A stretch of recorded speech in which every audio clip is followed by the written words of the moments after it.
The day and month of the end of the world have been uploaded. The date will be set by the Creator. It has verification or evidence. It has also been uploaded. This is not a religion. It is a commandment. It cannot be changed because it is written. It shows that the sign that it will not be long before this happens. Set this channel. The picture is real one. If it looks like, click on it and be just. This is what it says. Seek and you will find. Ask and it will be given. Knock and it will be open. As I will give you water filled with the Spirit. The knocking, I will bring people to the door of paradise in heaven, and they will enter heaven alive. The 10 commandments that Moses brought did not say anything that could be forgiven. Christ Jesus entered the world, did not come into the world to change or break the commandments of his Father. He came into the world with the mission of letting people know that humans have soul, and because of Iglesia, that would call those people who would enter heaven alive and would reveal the true name of the Creator and His will. He will not save people. Whoever want to be saved must do the commandments. Whoever is free from sin can now walk on the sea like Christ Jesus. That is the sign or basis that the people has been forgiven of sin or is clean. The history of the life of Christ Jesus is written in the book called the Bible, from the womb of the Virgin Mary until his departure from the world. Christ Jesus lived 3 commandments. These are written in the book.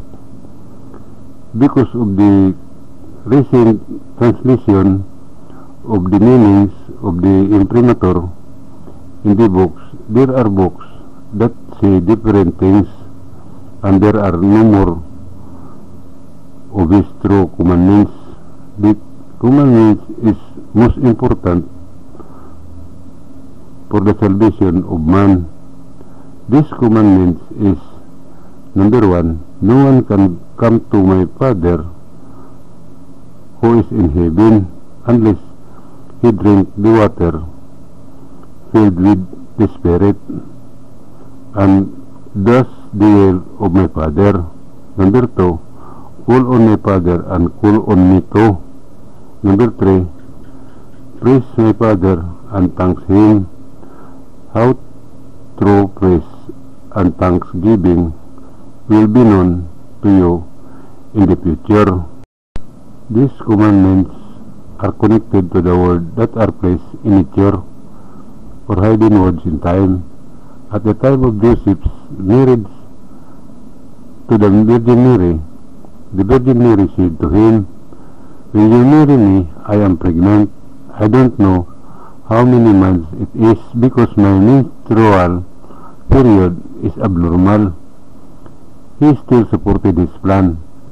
Because the Virgin Mary's belly was big, Joseph wanted to give birth there in Jerusalem.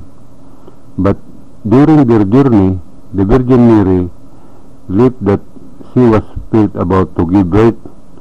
So they went to the manger, and there Christ Jesus was born.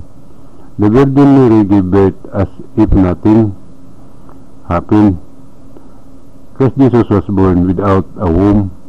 The surroundings were illuminated by a star. Joseph believed that Christ Jesus has came from heaven. When the 6 days arrived, 3 angels visited them, each of them carrying something that was given to the Virgin Mary. First, Omega Alpha was explained to her. The second was the calendar. It was explained that it had a sign on the day of the soul, because man has a soul for the people who have passed away. They told her to mark her birth and said that when all the pages are finished, it would be 1 year, and start again with the second. They told them to leave the next day. The countdown begins in January. Its name is the month. The third was Bismillah. He was told that this is the key to knowing the true name of Creator, and as well the beginning and the end of the world, how it will happen, who will enter heaven alive, and how many of them will there be. And she was told that when your son turned 28 years old, give him everything you brought him. In the month of February 28, the people at the manger saw that Joseph had tools for the trade, so they took to him and told him to stay with her wife in their place, because they were going to build a fishing boat. They went with them to the seashore or beach. When the time came to give the angel gift to the son, they did not see Christ Jesus. The next day they met, so the Virgin Mary did was put on the 29th of February, and that's when Christ Jesus attained to preach about heaven. He had a close friend since childhood. They were always together. This is Judas. As they walked along the seashore, they saw 11 fishermen who were sad because they had not caught even a small fish. Jesus Christ appeared in his power, and they believed, and they became disciples of Christ Jesus. 12 of them were with Judas. There is in the temple, there is what is called sanctuary for removal of human sins. Many brought animals because the human sins would be transferred to the animal after it was born. In John the Baptist's place, when someone brought an animal to the temple on their way home, John the Baptist told them not to believe that human sins could be transferred to animals. That was lie. To prove it, I have two tests or ritual called floating and sinking. This is the sign that the person is no longer guilty, and because there is one Christ Jesus involved, he called it the beginning. From that place, heard the loud voice or words on his father, who said, "Follow or obey what he said." This is the reason that no one brought animals to the sanctuary, because the people believed in what John the Baptist was doing. In the anger of the Jews, because he was the reason, John the Baptist was arrested and beheaded. Years passed, Christ Jesus preaching and healing people.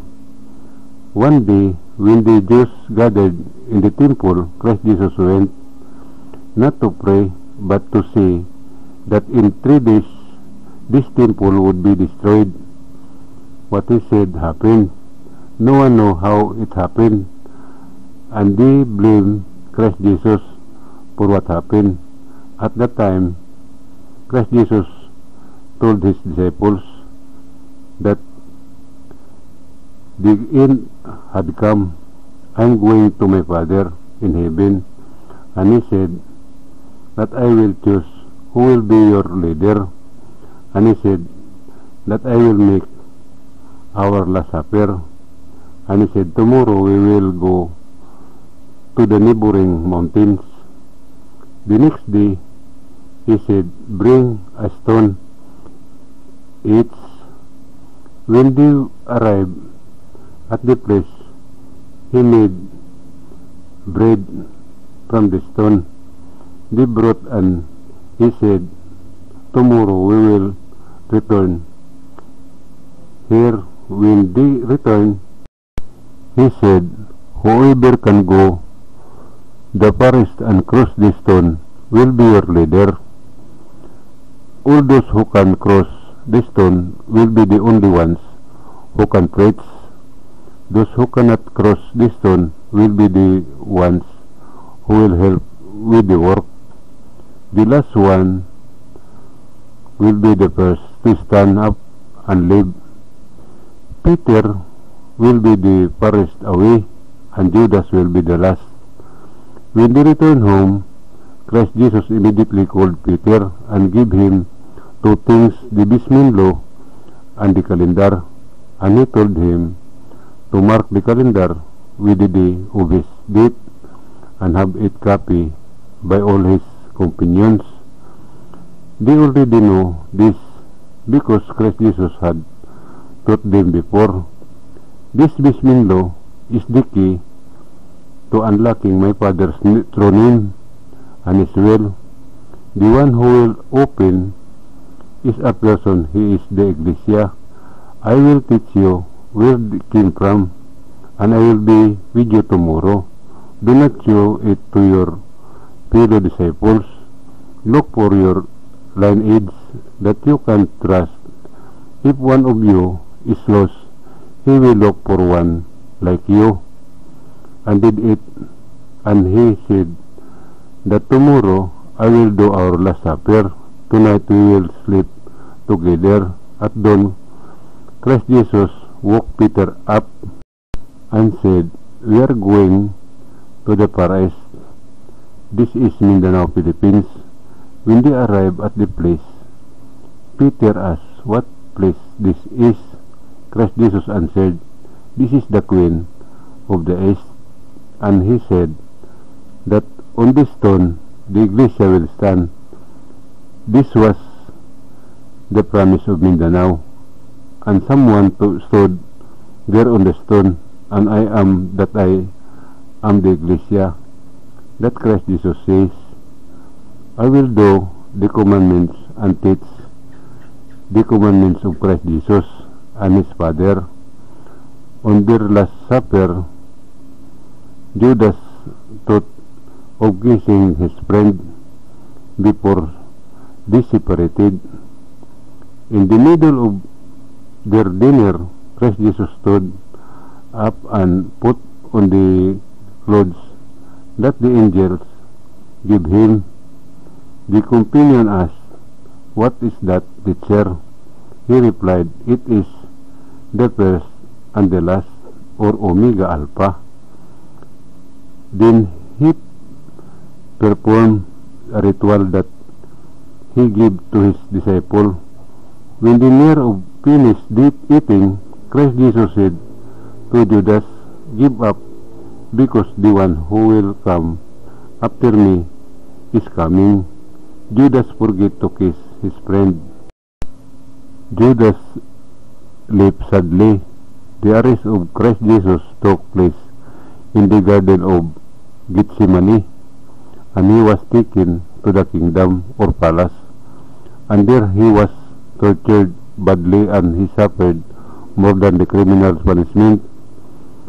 On the morning of the day of Friday, the palace announced that there were 3 people to be crucified, and the people quickly gathered palm leaves to make umbrella or shelter from the heat.